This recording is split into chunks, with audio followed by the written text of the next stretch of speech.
Hey everyone, welcome back to Pick Six, the NFL betting preview show out of the Fell Football Podcast. My name is Ollie, and I'm joined by my opponent, co-host Liam, as always. Liam, how's it going, mate? Been better, mate. Sitting here at 5-12-1 on the season. Yeah, been better. My play only positive is the play of the week is 2 for 2. I know we forgot to do it in week two, didn't we? But yeah, Yeah. the play of the week's 2 for 2, so can take that. But yeah, the rest of the picks need some working. Yeah, I'm just running out of things to say, to be honest, mate. This season's just very, very weird. We're recording this on Friday as well, so we've obviously had last night's TNF where the Cowboys did not cover, and it went under. See, Brandon Aubrey missed a last 30-second field goal. I can't remember what we said, to be fair. I think Um, I think we probably took the Cowboys, didn't we? I actually think it was +7, so I just remember it. I think we might have gone under and Giants. Oh, well, I'll be delighted. Let's just do TNF every week. We'll just do TNF. We'll just turn it into pick TNF. Yeah, exactly. Yeah, yeah. All right. Anyway, enough of that. I'll kick us off then. My first pick. I took the under for this team last week, Carolina Panthers. I'm going to the over this week versus the Bengals at 47. So I've got out. With Andy Dalton back in the saddle, offense looked to click again. There was a lot more just conviction in the passing. And it was against, a decent defense in the Raiders, to be fair. And now we're going against the Bengals defense, which couldn't force a punt last week against Commanders, although, albeit the team was at the Giants the week before, couldn't either. So Yeah, but Giants didn't go up a touchdown, did they? It was sort of roles true, reversed or true. Yeah. The Bengals' main issue this year obviously has been their defense. The total is pretty high, it's 47, but I think both teams here will probably score three plus touchdowns. You can sort of sprinkle in a few field goals here and there. The Panthers have been pretty money with unders, as I mentioned last week. So that is more of an indictment on Bryce Young than I think it is the rest of the team. Because in the last two games that Andy Dalton has played with the Panthers, there's been over 60 points in both. So I'll take the over of 47. very nice. We'll keep it with the totals. I've got an under here. My under is in Chiefs and the Chargers. 40 points is the total. The spread they've got it up at it's 7 at the minute, so I think that has come down, but that is indicating to me that Justin Herbert is not playing. I don't think he should play either. He doesn't have either of his offensive tackles. Joe Alt and Rashawn Slater both going to be missing this game. Means Taylor Heineke comes in. They've also got a bye week next week, the Chargers, so I feel like it just makes sense. Just rest him up, get him going for the rest of the season. When Heineke came in, although it was against the Steelers, who are a very good defense, then he had -5 offensive yards in that second half. So yeah, expect Steve Spagnuolo to dial it up, the Chiefs defensive coordinator. Chiefs, on the other hand, their offense not flying, sort of yet to get out the gate. Obviously, Travis Kelce not getting any sort of stats at the moment. They're missing Pacheco as well, so I think it will be a what should have been a really good game. I think it's going to be a bit of a slugfest out there, but Chiefs win. Chargers just don't put up enough points. Yeah, I think it could be a bit of a bloodbath. If if Herbert does play without his starting tackles, I'm actually gonna not change all my picks, but I'm gonna take a bit more juice than I planned to originally. I'm gonna take the Colts team total under. Under 20.5 is 4-6. I'm gonna say that. I was originally planning on taking under 19.5, which is 20 to 23, but I just can't really get my head around this one at all. The Colts are going against obviously Steelers defense, which has given up 10 points, 6 points, and 10 points in their first three games of the year. And, it's not pretty, but the Steelers are finding ways to win games right now. Justin Fields is playing pretty low risk football, not really putting the ball in harm's way a lot because a lot of their momentum's on the ground. And the Colts are the slowest offense in terms of plays per game in the entire NFL. They average just 50 per game, and the league average is close to 61. I think this is going to be another really scrappy game. It's probably going to run something like 17-10 or sort of like something around there. So I would be very surprised if the Colts got to 17 let alone get to 20. So Colts team total under 20.5 is 4-6. Yeah, I like that pick. We'll go play of the week for me here. It's the Green Bay Packers, got them at -2.5. That is still the line, but it looks like it's going to move to 3. Fading a 3-0 team here in the Vikings. I think it's not not as much the Vikings. I think they're overrated. I just think they've got literally all the money is coming in on the Vikings. Seeing like the percentages of bets and public sort of money, Vikings are at the top of the list 9 times out of 10. That line is telling me Jordan Love will play this week. Slight egg on my face if he's not, but yeah, I don't think they'd be 2.5 point favourites if he wasn't going to go. Yeah, like the Packers get back to the passing game this week. Obviously, with Love back there, use a bit more of their weapons. They went away from it the last 2 weeks. I liked what Jordan Love did to Brian Flores' defense last year. Absolutely diced them up towards the end of the season. Obviously, when the Packers were on a bit of a hot streak. He got 3 touchdowns, 260 yards. I do like the Packers defense as well. Got their new defensive coordinator, 8 sacks on Will Levis last year, and they're getting takeaways as well. So yeah, I'll take the Packers here -2.5. Just before I forget, my play of the week was the previous one, but Okay, I forgot to the mention that. So Colts one. Yeah. Colts under 20.5, yeah. I'll finish off with another under, uh, which I'm a little bit scared of now because I think there's going to be a change of quarterback. I'm taking the under in Dolphins Titans, and it's a really, really low under, which is 36.5. So it's a little bit of an issue. Titans totals have gone under in 9 of their last 11 on the road, and totals have gone under in Miami's last 5 at home. So both these teams have sort of been sputtering all year. Believe are the Dolphins 1-2 or 2-1? They're 1-2. Yeah, lost to the Bills as well, didn't they? And last week, Yeah, and the Titans are beat the obviously 0 Jets. 3. Two pretty desperate teams right now. Obviously the concern with the quarterback, Skylar Thompson, I think, had a rib injury. Tim Boyle He came got in. he They got beaten up. Sky Yeah, Thompson, honestly. they've signed Tyler Huntley, so it could be him. And that would I think Tyler Huntley's the best of those three. I think Tim Boyle is probably the worst quarterback, maybe one of the worst quarterbacks ever played in the NFL. So I'm sort of praying he does play. I really don't think it's all that possible. I just don't really see either team putting up points. The Titans' defense is on paper pretty good. Hasn't been perhaps as sort of translated onto the field, is what I'm trying to say, as it is on paper. But this is a pretty good spot for them. Two bad average quarterbacks. Don't really rate Will Levis at all. I don't think he's shown us anything to prove that he's going to be the guy long term in Tennessee. And both teams are actually on defense in the top 10 for opponent yards per game. So they're not allowing a whole lot of yards.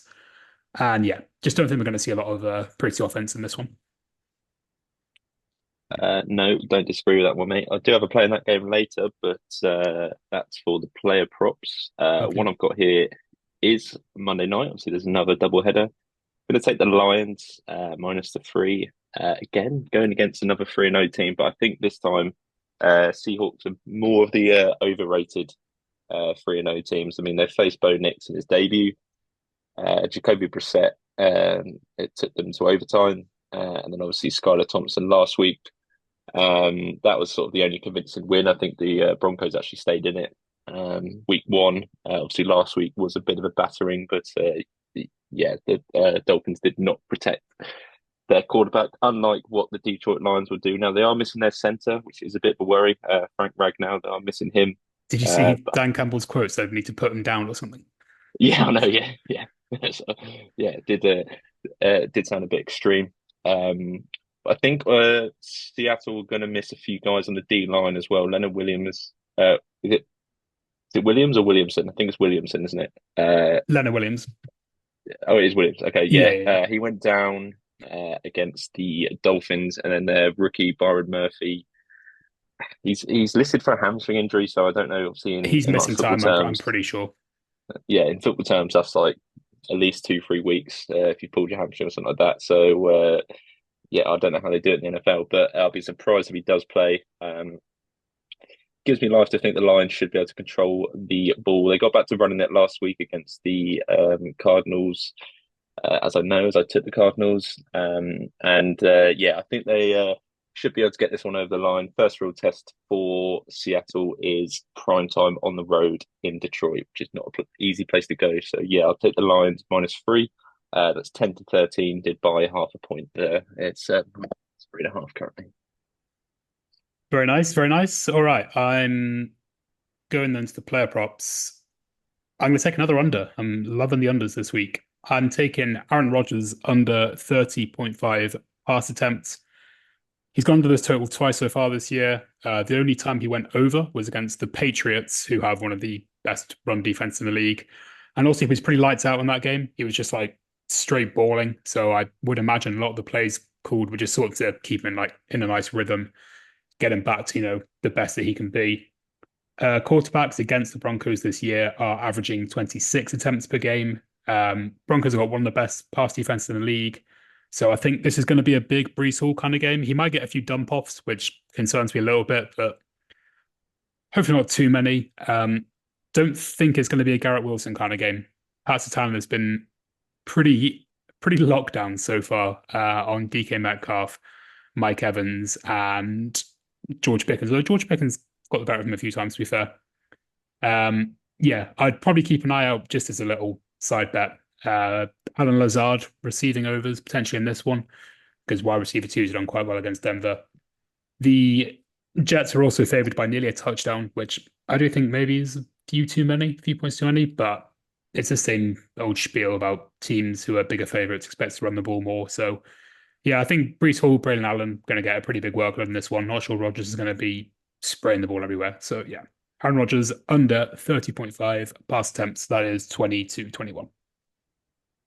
Nice, mate. I do agree. Yeah, I did think it was a few too many points, especially with the trend of these high underdogs, but struggled to put some money on Bo Nix going up against Aaron Rodgers. That was my only thing. Yeah. So stayed away from that one. I'll go back to the Monday night game, the other one this time for me.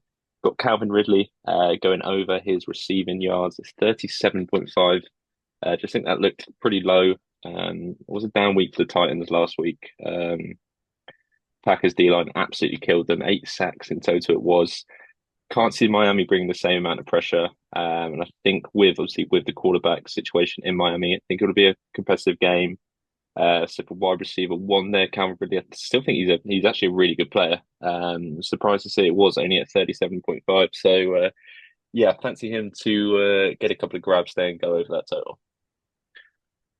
Yep, I don't hate that at all. I'm taking it. I didn't realize I've done so many unders this week, but I'm taking it's a bit of a wacky one. I'm taking Zamir White under 52 and a half scrimmage yards. This to me feels like a bit of a, I don't want to say no brainer because I'm absolutely not in a position to say something like that. But the Raiders' rushing offense has been just horrific this year. White has been terrible. They are rock bottom in EPA per rush and rushing yards per game. And White's coming off a game where he only played 14 snaps. Now, we did have 10 carries on those snaps, but Alexander Mattison and Amir Abdullah both outsnapped him. They saw a lot more game time, mainly due to their pass protection and catching ability. They had 5 targets, I think, between them. White had 0. I just don't really think, I think White might sort of be phased out of the backfield. I think they might want to get some new face in there. I don't know if you saw Pierce's comments during the week. He seemed to indicate there might be a bit of rotation in the Raiders team. Obviously, there was the sort of quarterback controversy. I think he was a bit coy about who could be playing, but it looks like it's going to be Minshew again. Um, yeah, and they're also going up against the Cleveland defense that hasn't hit the same heights maybe as last year. They've been a bit more bending than they were last year, but it's still a pretty formidable defense. So yeah, Samir White under 52 and a half scrimmage yards, which is 20 to 23. Look, mate, when we're both 5-12-1 in the season, we've got to get a bit wacky. So True, big true. big fan of the research going into that pick. I'll go probably a bit more straightforward here. Marvin Harrison Jr. Over 68 and a half receiving yards. Um, yeah, the Cardinals' offense wasn't lights out last week at all. He only scored 10 points or 13 points against the Lions, but now they're going up against. I dare say I mean, it's not far off a college defense. It is. They've got no guys in the secondary. I think the Cardinals should be able to move the ball down there. I can see this one being a bit of a shootout down in the desert. Um, Harrison, he only got he sort of, I think he was on like 50, 55 yards last week. So I fancy him here to have a bit of a bigger game. Maybe a little 100 yards and a touchdown bet. I think that was about 4-1. But for the purpose of this, I will take over 68.5. That again is 10 to 13.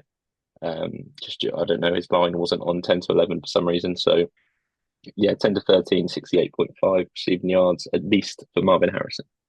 Yeah, I was very, very close to doing that as my last pick. I watched a few Kyler Murray. I watched some of his tape just on a video, and Marvin Harrison Jr. is literally the first look every single time. He's the Yeah, first read every time. It's like he's going to get the ball eventually, and I was going against an uber bad defense, so I think Trey McBride might be out as well. he is out. Yeah, so So I've had to change my even fancy more team around. reason.